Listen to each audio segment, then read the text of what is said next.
Morning student, कैसे हैं बेटा आप सभी। जैसे हमने कल एक नया टॉपिक स्टार्ट किया था, आपको तो मैंने फर्स्ट लेक्चर जो सेंड किया था उसके साथ मैंने एक पीडीएफ सेंड की थी। पीडीएफ में जो आपके चैप्टर रिसोर्स एंड डेवलपमेंट जो चैप्टर है, इसमें जितने भी जो क्वेश्चंस हैं वो सभी क्वेश्चंस या नोट्स आप माने तो वो बेटा आपको मैंने सेंड किए थे, और आपको उनको फेयर नोटबुक में साफ और सुंदर लिखना है, और वो सरल लैंग्वेज में है, एकदम सिंपल भाषा में है बेटा, और आप आसानी से उनको याद भी कर सकते हैं।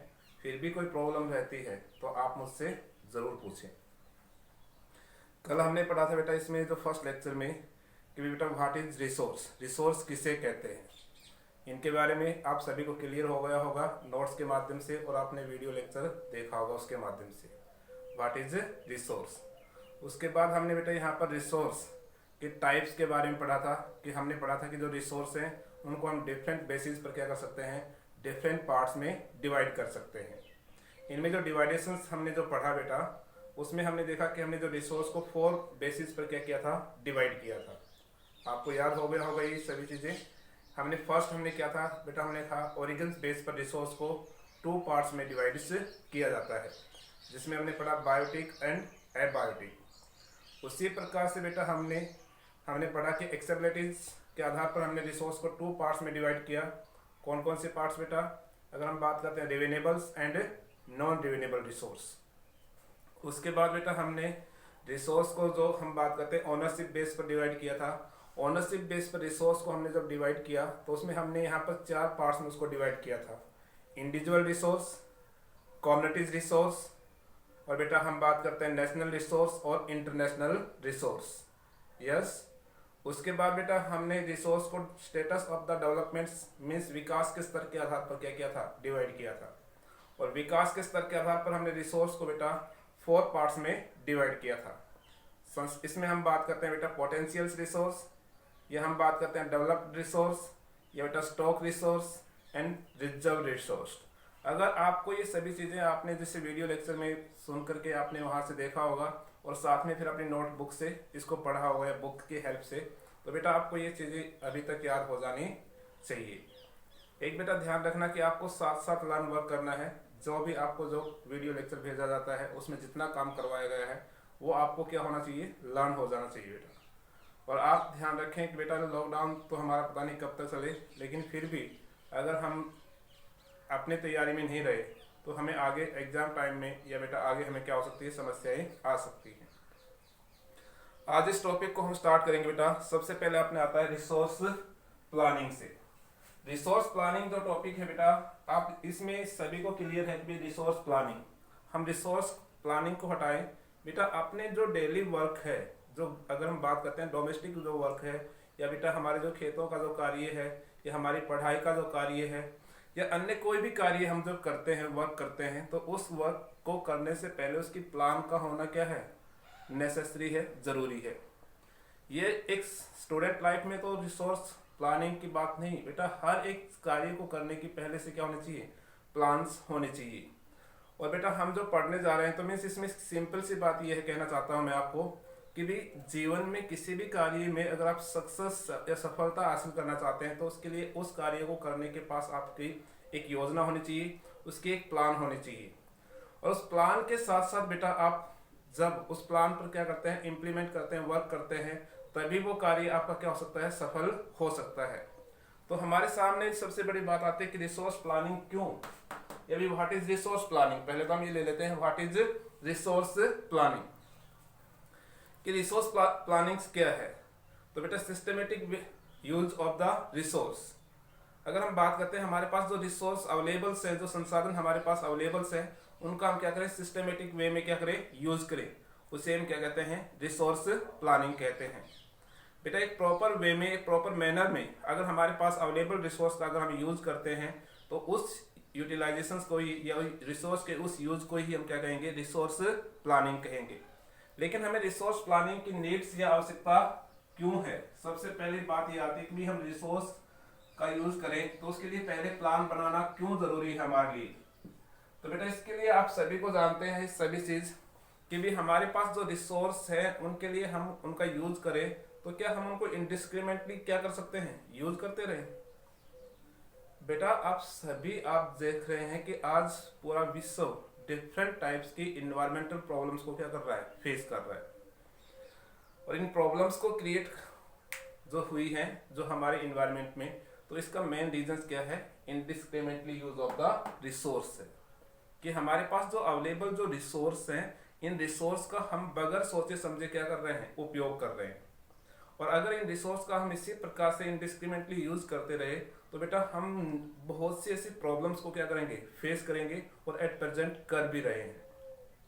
जैसे हम बात करते हैं कि भी रिसोर्स का इनडिस्क्रिमिनेटली यूज से कौन सी ऐसी प्रॉब्लम्स क्या होती हैं, क्रिएट होती हैं। तो बेटा what is the problems create by the indiscriminately use of the resource means संसाधनों के बगैर सोचे समझे उपयोग से हम किन समस्याओं को हमें फेस करना पड़ सकता है। तो बेटा हम बात करते हैं, सबसे पहले अगर हम इनडिस्क्रिमिनेटली यूज करेंगे रिसोर्स का, तो इससे रिसोर्स क्या होंगे, डिप्लेटिंग होंगे। मीन्स रिसोर्स को इनसे क्या होती है, हानि होती है। क्योंकि हमारे पास जो रिसोर्स है वो लिमिटेड अमाउंट में है बेटा, ये नहीं कि भी हम इनका यूज करते रहे और ये कभी समाप्त नहीं होंगे। तो सबसे पहला तो हमारा ये होता है कि भी जो अगर हमारे पास जो अवेलेबल रिसोर्स हैं, अगर इनका हम इनडिस्क्रिमिनेटली यूज करते हैं तो ये क्या हो जाएंगे, इनको हानि होती है और ये लगातार कम होते चले जाएंगे। और एक समय ऐसा भी आ सकता है कि रिसोर्स क्या हो सकते हैं, समाप्त हो सकते हैं। दूसरी बेटा अगर हम बात करते हैं रिसोर्स का इनडिस्क्रिमिनेटली यूज की वजह से जो रिसोर्स है वो फ्यू हैंड्स में क्या हो जाते हैं, अकोमोडेट्स हो जाते हैं। मीन्स कुछ हाथों तक ही सीमित हो जाते हैं, जिससे हमारी जो सोसाइटी है, जो हमारा समाज है, वो टू अनइक्वल्स पार्ट्स में क्या हो जाता है, डिवाइड्स, जैसे रिच एंड पुअर्स। जिन पीपल्स के पास रिसोर्स की अवेलेबिलिटी ज्यादा होती है तो वो अपने ग्रीड्स को कम्पीट करने के पर्पज से उनका इनडिस्क्रिमिनेटली क्या करते हैं, यूज करते हैं, जिससे उनको रिक्वायरमेंट नहीं है उनके यूज करने की, लेकिन इससे वो क्या करते हैं, अपनी प्रॉपर्टी को इंक्रीज करते हैं, जिससे हम कह सकते हैं भी वो धन संपदा से ज्यादा रिच हो जाते हैं। और जिनके पास बेटा रिसोर्स की एक्सेसिबिलिटी हम कह सकते हैं कम है, तो वो इससे क्या होता है कि सोसाइटी में वो जो सेक्शंस होता है वो लगातार क्या होता चला जाता है, गरीब होता चला जाता है। तो इसमें दूसरी प्रॉब्लम्स हमारे सामने ये होती है कि अगर हम रिसोर्स का इनडिस्क्रिमिनेटली यूज करते हैं तो क्या होगा, सोसाइटी है वो टू अनइक्वल पार्ट्स में क्या हो जाएगी, डिवाइड्स हो जाएगी। कौन कौन सी बेटा, रिच एंड पुअर। और थर्ड प्रॉब्लम्स जो आज हम बात कर रहे हैं, तो थर्ड प्रॉब्लम्स में अगर हम रिसोर्स का इनडिस्क्रिमिनेटली यूज करते हैं तो इससे नंबरियस इन्वायरमेंटल प्रॉब्लम्स क्या होंगी, क्रिएट होंगी, और जो आज हम फेस भी कर रहे हैं। ऐसी कौन सी इन्वायरमेंटल प्रॉब्लम्स है, जो पर्यावरणीय समस्याएं हैं, जो बेटा संसाधनों के बगैर सोचे समझे उपयोग करने से उत्पन्न हुई है। तो आप सभी इसके बारे में जानते भी हैं, लेकिन हम आपको बताते हैं। इसमें बेटा हम बात करते हैं, इसमें एटमॉस्फेयर की हम बात करें तो आज हम देखते हैं कि हमारे एटमॉस्फेयर में जो बैलेंस, जो गैसेज का बैलेंस है वो क्या हो रहा है, बिगड़ रहा है। इससे बेटा हम क्या कर रहे हैं, एयर पॉल्यूशन को फेस कर रहे हैं। यस, ये हम बात करते हैं वाटर पॉल्यूशन को भी हम क्या कर रहे हैं, फेस कर रहे हैं।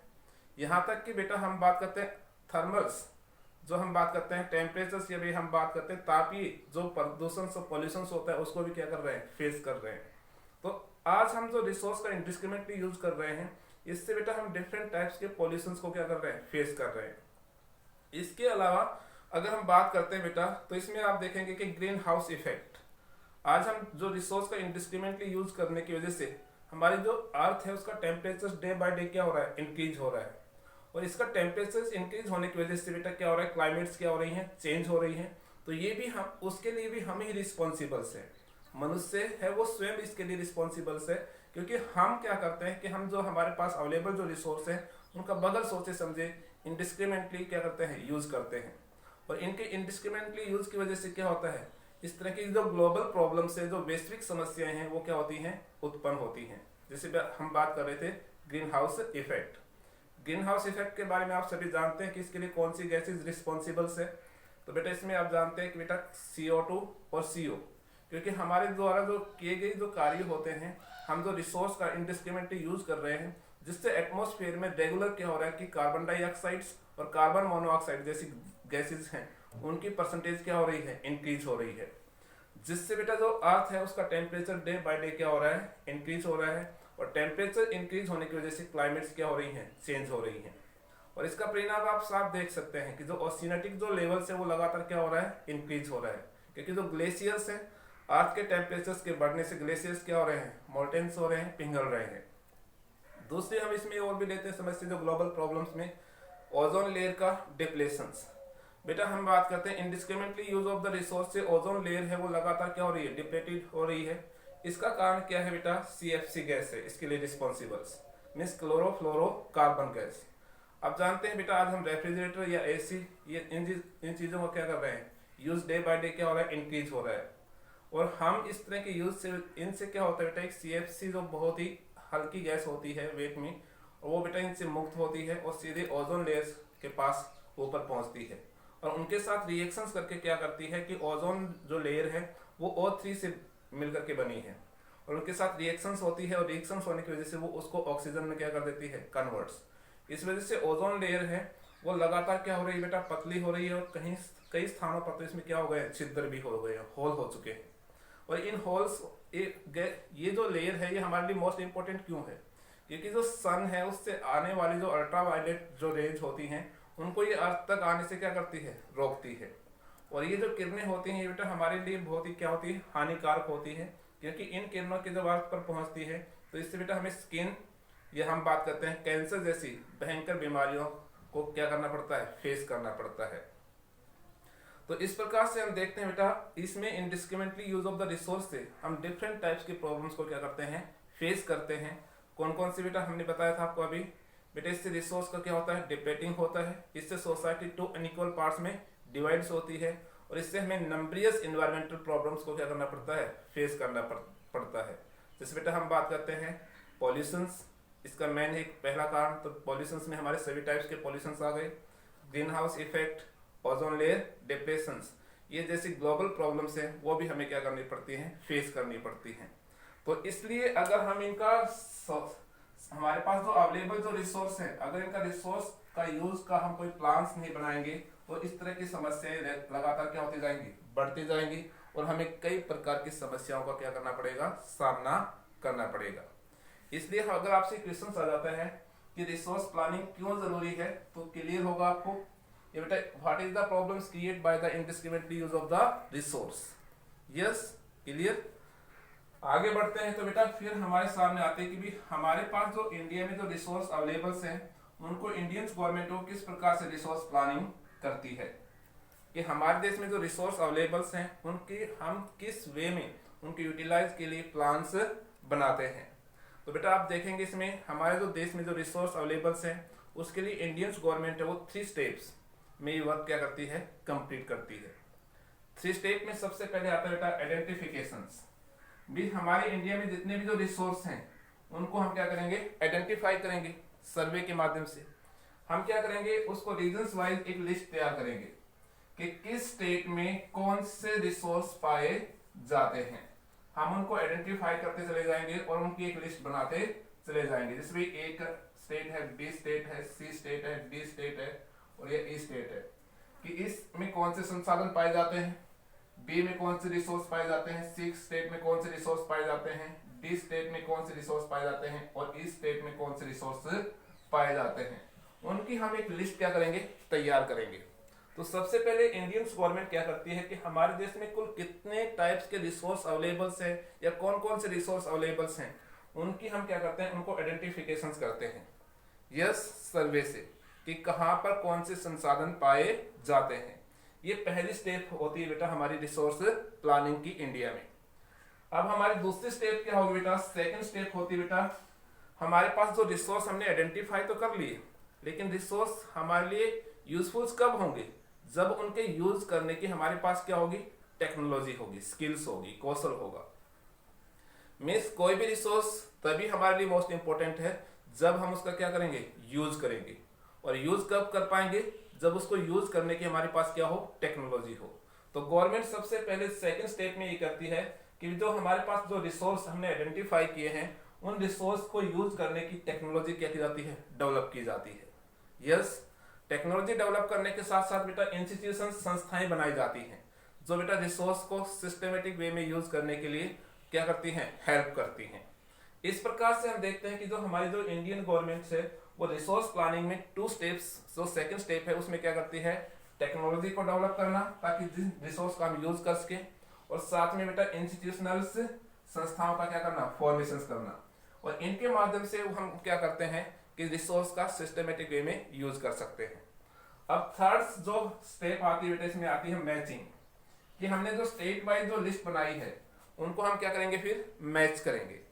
और इसका मैच करने का मेन रीजन बेटा एक क्लियर है कि भी आप जानते हैं कि भी प्रत्येक ऐसा कोई भी स्टेट नहीं है कि जहां सभी जगह रिसोर्स क्या हो इक्वल वे में डिस्ट्रीब्यूट हो। तो हम पाएंगे कि कुछ स्टेट ऐसे हैं जहां पर कुछ सम टाइप्स के रिसोर्स है उनमें वो क्या है रिच है, जबकि कुछ टाइप के रिसोर्स में वहां पर क्या है शॉर्टेज है। तो इस प्रकार से हम मैच करने के बाद हमें ये पता चलता है कि भी कौन से संसाधन किस स्थान पर अधिक है और किन संसाधनों की वहां कमी है, और उस आधार पर हम क्या करते हैं फिर रिसोर्स का डिस्ट्रीब्यूट करते हैं। आप देखें कि हमारे यहाँ पर ऐसे बहुत से जो रिसोर्स हैं, ऐसे बहुत से जो फ्रूट्स हैं जो हमारे आसपास कहीं भी नहीं लगते हैं, लेकिन वो हमारे मार्केट्स में हमें इजीली क्या होते हैं अवेलेबल्स होते हैं। तो उसका मेन कारण क्या होता है बेटा रिसोर्स प्लानिंग ही होता है, क्योंकि रिसोर्स प्लानिंग के माध्यम से हम ये आइडेंटिफाई कर चुके होते हैं कि किन रीजन्स में कौन से रिसोर्स बेटा क्या है ज़्यादा है और कौन से रिसोर्स की क्या है शॉर्टेज है।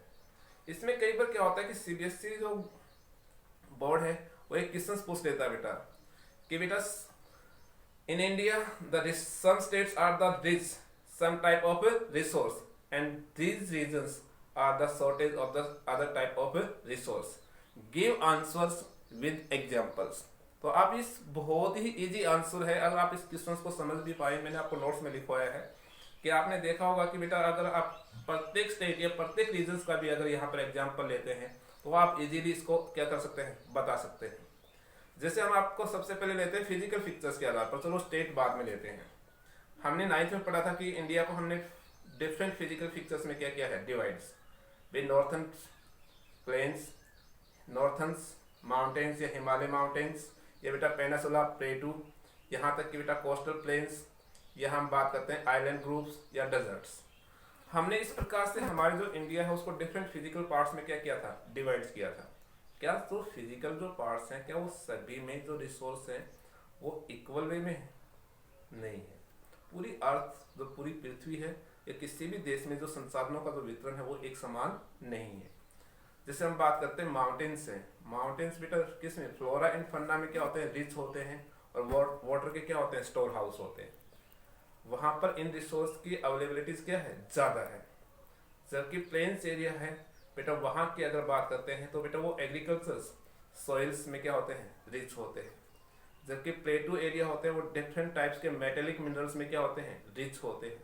तो इस प्रकार से देखा जाए तो हमारे पास एग्जांपल्स हैं कि इनसे एग्जांपल दे सकते हैं, या स्टेट वाइज लेते हैं तो राजस्थान में बेटा हम देखेंगे सोलर एनर्जी और विंड एनर्जी की अपार संभावनाएं हैं। मीन्स यहाँ पर ये रिसोर्स बहुत ज़्यादा मात्रा में अवेलेबल्स हैं, लेकिन यहाँ वाटर रिसोर्स की क्या है शॉर्टेज है। मीन्स एक टाइप के सम टाइप्स के रिसोर्स में तो ये रिच हैं, लेकिन वाटर रिसोर्स यहाँ क्या है शॉर्टेज है। इसी प्रकार से अगर हम बात करते हैं लद्दाख रीजन्स की, जो हमारा यूटी है, तो वहाँ पर बेटा वो कल्चरल हेरिटेज में क्या है रिच है। सांस्कृतिक विरासत में लद्दाख काफ़ी क्या है रिच है, लेकिन वहाँ पे क्या है वाटर रिसोर्स की क्या है शॉर्टेज है। यहाँ तक कि हिमाचल या अरुणाचल प्रदेश की बात करते हैं तो अरुणाचल प्रदेश से वो वाटर रिसोर्स वहाँ पर क्या है बहुत ज़्यादा क्या है अवेलेबल्स है, लेकिन वहाँ पर इंफ्रास्ट्रक्चर डेवलपमेंट्स क्या है लो है। इसी प्रकार से बेटा हम बात करते हैं छत्तीसगढ़ है, झारखंड से, यहाँ पर बेटा रिसोर्स जो मेटेलिक मिनरल्स हैं या बेटा नॉन मेटेलिक मिनरल्स हैं या फॉसियल फ्यूल्स है उनमें क्या है रिच है, लेकिन यहाँ पर बेटा इंफ्रास्ट्रक्चर डेवलपमेंट्स की बात करें या ह्यूमन रिसोर्स डेवलपमेंट की बात करें उसमें क्या है शॉर्टेज है यहाँ पर। तो आप देखेंगे कि हर एक रीजन है जिसमें कुछ टाइप के रिसोर्स की क्या है अधिकता पाई जाती है और कुछ टाइप के रिसोर्स की वहां पर क्या होती है शॉर्टेज होती है। इस वजह से भी रिसोर्स प्लानिंग क्या है जरूरी है। तो आपको क्लियर हो गया होगा कि भी रिसोर्स प्लानिंग किसे कहते हैं और बेटा रिसोर्स प्लानिंग की हमें आवश्यकता क्यों है और भारत में रिसोर्स प्लानिंग किस प्रकार से की जाती है। अब बेटा आपके जो टॉपिक्स आज का जो हम लेक्चर में ले रहे हैं लास्ट टॉपिक्स वो है आता है बेटा रिसोर्स कंजर्वेशन। बेटा रिसोर्स में हमारे पास जो संसाधन है उनका संरक्षण करना क्यों जरूरी है वो आपको क्लियर हो गया होगा यहाँ तक काफी कुछ पॉइंट्स कि हमारे पास जो रिसोर्स है उनको कंजर्वेशन करना क्यों जरूरी है। देखिए बेटा, हमारे पास जो रिसोर्स है ना, उन रिसोर्स से हम प्रत्येक व्यक्ति की आवश्यकताओं को तो इजीली क्या कर सकते हैं, पूरा कर सकते हैं। लेकिन अगर लालच की बात आए ना, तो बेटा हम एक व्यक्ति के भी लालच को पूरा नहीं कर सकते हैं, क्योंकि उस समय वो रिसोर्स हमारे पास क्या रहेंगे, शॉर्टेज पड़ जाएगी उनकी।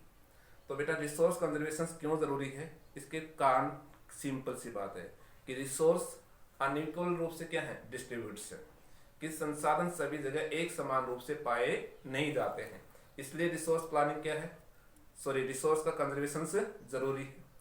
दूसरा बेटा, हमारे पास जो रिसोर्स हैं वो किसी भी कंट्री के इकोनॉमिक डेवलपमेंट में रिसोर्सेज का क्या होता है, मेन रोल्स होता है। अगर हमारे पास रिसोर्स शॉर्टेज होंगे तो बेटा देश का आर्थिक विकास भी क्या होगा, अवरुद्ध होगा, रुक जाएगा। इस वजह से बेटा सिंपल सी बात है कि जो हमारे पास जो रिसोर्स हैं उनको किसी भी कंट्री के इकोनॉमिक डेवलपमेंट्स के हेल्प के लिए रिसोर्स का कंजर्वेशन करना क्या है, जरूरी है। साथ में बेटा हम बात करते हैं ऐसे बहुत से टाइप्स के रिसोर्स हैं जो हमारे बेटा क्या है, नॉन रिन्यूएबल रिसोर्स है, मीन्स जिनको हम रिप्रोड्यूस नहीं कर सकते हैं। तो इस वजह से भी हमें रिसोर्स प्लानिंग रिसोर्स कंजर्वेशन करना क्या है, जरूरी है। मीन्स इंडिस्क्रिमिनेटली जो हम बात कर रहे थे इसमें कि रिसोर्स बेटा अनइक्वल रूप से क्या है, डिस्ट्रीब्यूट्स है। कंट्री के इकोनॉमिक डेवलपमेंट्स के लिए रिसोर्स का कंजर्वेशन करना क्या है, जरूरी है। और नंबर 3 मैंने बेटा बताया कि जो ऐसे बहुत सम टाइप्स के जो रिसोर्स होते हैं वो रिसोर्स हमारे क्या होते हैं, नॉन रिन्यूएबल्स होते हैं, जिनको रिप्रोड्यूस करना क्या है, इजी नहीं है। इसलिए भी रिसोर्स कंजर्वेशन करना क्या है, जरूरी है। नंबर 4 की बात करते हैं। अगर बेटा हमारी जो एट प्रेजेंट जो जनरेशन है अगर वो रिसोर्स का इंडिस्क्रिमिनेटली यूज करती चली जाए तो रिसोर्स क्या हो जाएगी, समाप्त। इसलिए रिसोर्स को फ्यूचर जनरेशंस की नीड्स को कंप्लीट करने के लिए भी बेटा रिसोर्स कंजर्वेशन क्या है, जरूरी है। तो संसाधनों का संरक्षण क्यों जरूरी है, क्लियर होना चाहिए कि भी रिसोर्स सभी जगह एक समान रूप से नहीं पाए जाते हैं। नंबर 2 बेटा अगर हम बात करते हैं हमारे पास जो रिसोर्स है वो हमारे पास लिमिटेड अमाउंट में है। नंबर 3 बेटा जो रिसोर्स है वो किसी भी कंट्री के इकोनॉमिक डेवलपमेंट के लिए क्या होते हैं, नेसेसरी होते हैं। नंबर 4 अगर हम बात करते हैं बेटा हमारे पास जो रिसोर्स हैं वो ऐसे बहुत से ऐसे मैनी टाइप्स के ऐसे रिसोर्स हैं जो क्या है बेटा नॉन रिन्यूएबल्स हैं। और नंबर 5 फ्यूचर नीड्स को कंप्लीट करने के लिए रिसोर्स कंजर्वेशन क्या है, जरूरी है। तो बेटा आज हम इतना रखेंगे और कल इस टॉपिक को आगे बढ़ाएंगे, ठीक है। धन्यवाद।